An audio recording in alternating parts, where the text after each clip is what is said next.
2026 সালে হবে মেগা ভূমিকম্প, এমনই ভবিষ্যৎবাণী দিলেন বিখ্যাত ভবিষ্যৎ বক্তা বাবা ভাঙা। এর আগে 9/11, প্রিন্সেস ডায়ানার মৃত্যু এবং চেরনোবিল বিপর্যয়ের মতো বড় ঘটনার নির্ভুল ভবিষ্যৎবাণী করেছিলেন এই বাবা ভাঙা। তাই তার এই ভবিষ্যৎবাণী ফেলে দেওয়ার মতো নয় বলে মনে করছেন অনেকেই। কি বলেছেন ভাঙা বাবা এবং কিভাবে তিনি পেয়েছেন ভবিষ্যৎ দেখার এই বিরল ক্ষমতা, জানবো ডেস্ক রিপোর্টে। Access to movies. This is coming out of her interiority. ভূমিকম্পের আতঙ্ক এখনো মানুষের মনে তাজা।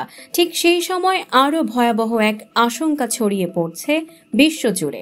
রহস্যময় বুলগেরিয়ান ভবিষ্যৎ বক্তা বাবা ভাঙা দাবি করেছেন 2026 সালে পৃথিবী কাঁপিয়ে দিতে পারে এক মেগা ভূমিকম্প, যা নাকি শুরু করবে চরম প্রাকৃতিক বিপর্যয়ের ধাক্কা।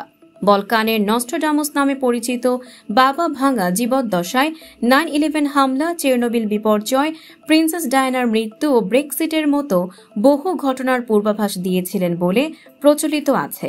তারই ভবিষ্যৎবাণীগুলো এতটাই আলোড়ন তোলে যে জনপ্রিয় সংস্কৃতিতে তিনি এক রহস্যে ঘেরা কিংবদন্তিতে পরিণত হন। যদিও 5079 সাল পর্যন্ত করা তার কোনো ভবিষ্যৎবাণীর নির্ভরযোগ্য দলিল নেই, তবুও ভক্তদের দাবি 2026 সালে পৃথিবী জুড়ে নেমে আসতে পারে ভয়ঙ্কর বিপর্যয়। তাদের মতে মেগা ভূমিকম্পের সঙ্গে বিশাল আগ্নেয়গিরির অগ্ন্যুৎপাত ঘটতে পারে, যা পৃথিবীর 7 থেকে 8% স্থলভাগকে ক্ষতিগ্রস্ত করবে। বন্যা, খরা ও চরম আবহাওয়ার আঘাতে পরিস্থিতি হয়ে উঠতে পারে আরও ভয়াল। বলা হয়, বজ্রপাতের ধাক্কায় দৃষ্টিশক্তি হারানোর পর বাবা ভাঙ্গা নাকি ভবিষ্যৎ দেখার ক্ষমতা পান। তার ভবিষ্যৎবাণী যেমন ভয় ধরায়, তেমনি মানুষের কৌতূহল বাড়িয়ে দেয়।